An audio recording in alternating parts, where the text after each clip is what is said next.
Un joven y respetado médico de la ciudad de Monterrey confesó un crimen atroz en 1959.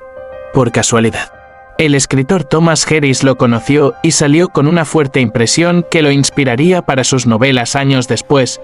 Decían que el diablo estaba suelto en Monterrey.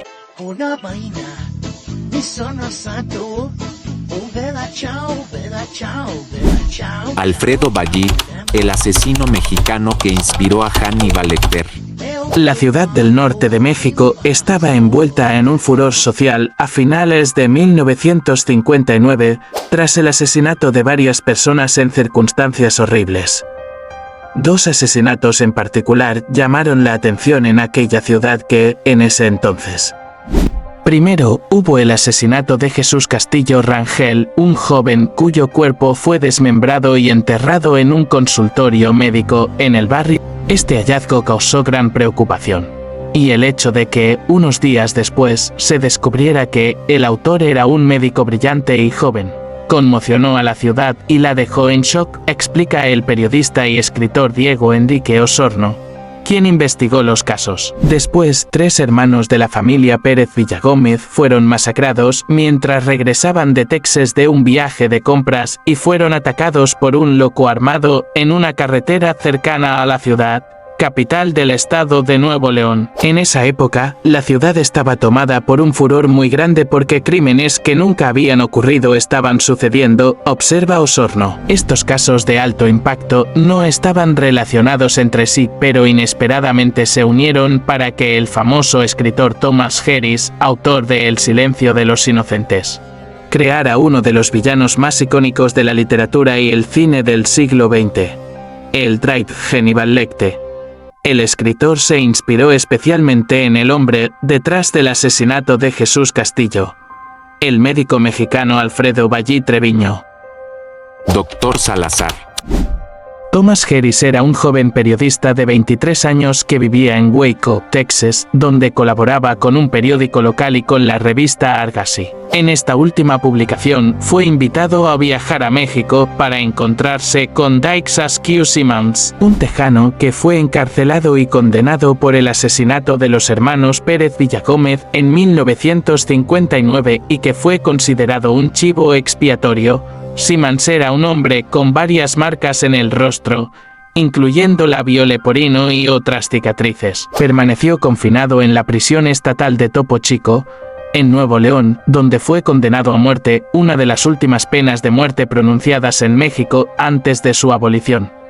El condenado intentó escapar de la prisión una vez, pero el plan no resultó y fue disparado varias veces por los guardias. No se desangró hasta morir porque fue salvado por un médico de la prisión que era muy calificado, explica Harris en la edición del 25º aniversario de su novela El silencio de los inocentes. En la prisión, Harris conoció a un médico llamado Salazar, que lo atendió mientras estaba detenido. Harris lo describió como un hombre bajo y de piel clara, con cabello rojo oscuro, manteniendo una postura erguida que llevaba consigo cierta elegancia, según el relato del escritor en su libro. Durante su tiempo en la prisión, tuvo largas conversaciones con el médico sobre Simmons y su perfil psicológico, especulando que las experiencias de acoso relacionadas con su apariencia física podrían haber influido en su comportamiento. Antes de dejar la prisión, Harris preguntó al director de Topo Chico sobre la identidad de aquel médico perspicaz. Quedó impactado al escuchar: el médico es un asesino. Como cirujano, logró embalar a su víctima en una caja sorprendentemente pequeña, dijo el director a Harris. Era un médico considerado loco, pero inteligente, a quien permitían atender a los prisioneros e incluso realizar consultas externas para personas necesitadas, pues con los pobres perdía un poco de su locura. En el texto, Harris menciona que Salazar no era el verdadero apellido del médico, pero optó por no revelar su nombre verdadero para que lo dejaran en paz. Pasaron décadas hasta que, en 2013, el escritor revelara en la reedición de su novela que aquel viaje a México y especialmente el médico condenado de la prisión de Topo Chico sirvieron de inspiración para el personaje Hannibal Lecter. El monstruo de Talleres.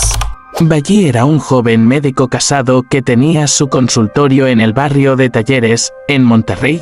Allí era una figura respetada principalmente por su dedicación a la atención de personas sin acceso a programas de salud. A los 28 años, el 8 de octubre de 1959, tuvo un enfrentamiento en su consultorio con Jesús Castillo Rangel, un joven de 20 años con quien supuestamente mantenía una relación sentimental.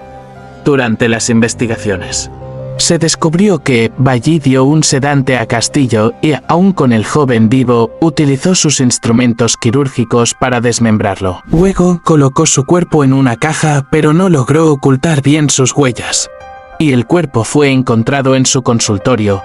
El periodista Diego Enrique Osorno explica que ayudó a Harris a investigar los asesinatos de 1959 antes de que el escritor estadounidense revelara la identidad del Dr. Salazar. Una de las cuestiones que rodeaban el caso de Ballí era la de un crimen pasional involucrando una relación homosexual, algo considerado escandaloso en aquella época y en una ciudad tan conservadora como Monterrey, explica Osorno, añadiendo que llegó a la prisión como el monstruo de Talleres, alguien sin una sexualidad binaria claramente definida. No pasó mucho tiempo después del asesinato de Castillo para que Ballí confesara el crimen. Fue condenado a prisión en Topo Chico, que en ese entonces era una prisión estatal temida, donde cualquier persona, al menor rumor de ser homosexual, enfrentaría dificultades. Sin embargo, Ballí no tuvo problemas. Al contrario, se convirtió en un hombre respetado durante su estancia allí. El médico de la prisión. Actualmente, Osorno está trabajando en la producción de una miniserie documental que será lanzada en 2024, lo que amplió su investigación sobre el caso. El periodista y escritor afirma que los años de prisión vividos por aquel médico revelan poco después de ser encarcelado, Ballí utilizó sus habilidades médicas para tratar a otros reclusos heridos en peleas en la peligrosa prisión. En cierto momento, incluso tuvo un consultorio autorizado. Es un médico que salvó muchas vidas en la prisión. No solo atendía a los pacientes internos, sino también en los días de visita familiar. Había filas de personas de los barrios pobres cercanos a la prisión que venían en busca de atención médica que el Estado no proporcionaba, explica Osorno. La imagen que proyectaba era notable considerando que había cometido fríamente un crimen como el asesinato de Castillo. Se mostraba como alguien brillante, inteligente e impecable que no parecía un asesino, añade Osorno.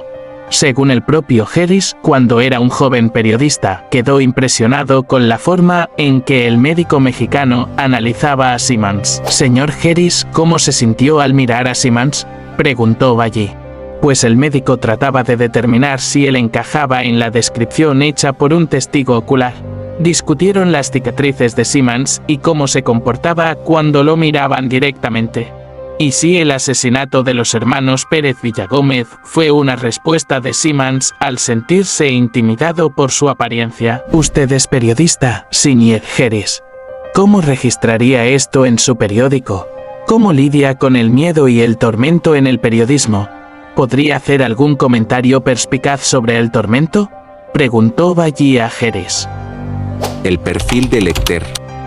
Harris afirma que, gracias a su entrevista con el médico de Topo Chico, pudo identificar las características de Hannibal Lecter que aparece por primera vez en el libro. Años después, mientras intentaba escribir una novela, mi detective necesitaba hablar con alguien que tuviera un conocimiento peculiar de la mente criminal, perdido en el laberinto del trabajo.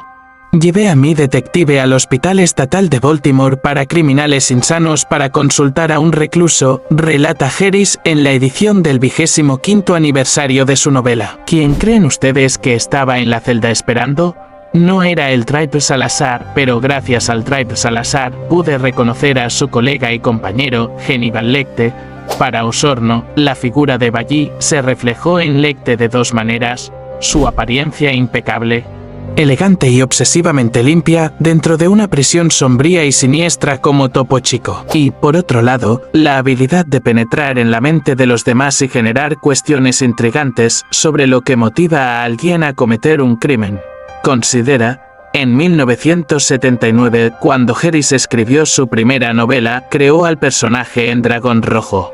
Y fue la primera vez que se sumergió en sus propias impresiones como reportero. Quedó muy impactado con aquel encuentro e introdujo al personaje de Hannibal Lecter, una especie de Drácula, dice.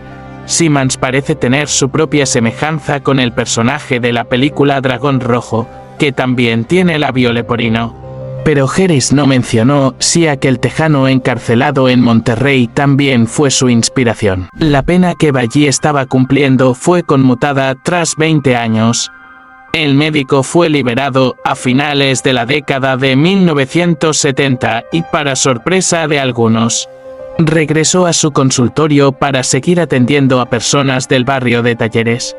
Ballí había confesado el asesinato de Jesús Castillo, pero el motivo del ataque nunca quedó claro, así como otros asesinatos por los cuales el médico era sospechoso, pero que nunca fueron comprobados. Sobre todo, hubo un par de casos identificados, pero nunca formalmente comprobados ni reconocidos por Alfredo Ballí. En nuestra investigación planteamos ciertas cuestiones sobre dos casos, dice Osorno, quien visitó el consultorio del médico tras su muerte en 2009. Más de una década después, el periodista señala que su investigación sobre aquel médico reveló una historia sobre la fascinación por el mal, sobre por qué, al final de cuentas, somos atraídos por él. Una vaina, mi sono santo, un bella ciao, ciao, ciao, ciao, ciao, da mattina, mi sono santo.